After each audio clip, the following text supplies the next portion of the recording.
What concrete steps can an organization take to begin implementing good stewardship? Number one is understanding stewardship.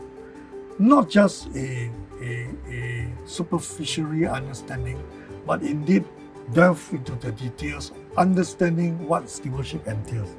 Number two, take a first step to embrace stewardship, establishing that common view on stewardship.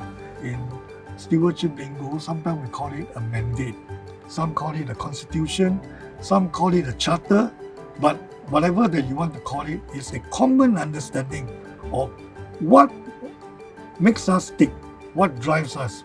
And number three, put into action stewardship. You will find that as you do these three steps, you will over time start to see the effects. So 3 steps: understand, embrace, and act on stewardship. When it comes to corporate relationships, how can good stewardship help to build and encourage trust for both the internal and external stakeholders? A very good question. Trust is built over time. Trust is built through shared experience, and most importantly, trust is built by walking the talk.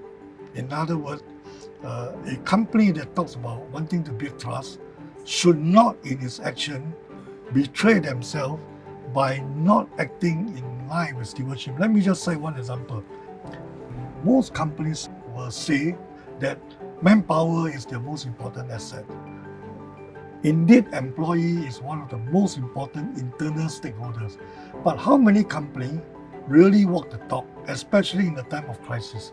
How do you treat them in terms of the real action on a day-to-day basis, especially when it comes to a crisis, when the company is under pressure? So, trust is built by the way a company walk the talk and behave to the internal as well as the external stakeholders, which include the customers. A short question. How can I be a steward? Not requiring a long answer, but let's put it very succinctly. Indeed, stewardship is about a personal motivation and a personal responsibility. It's not whether you should, but whether you will, if you can. So, if I may put it in an interesting Chinese phrase, there's a big difference between 要我尽责 to 我要尽责. 要我 means the system will want me to be responsible.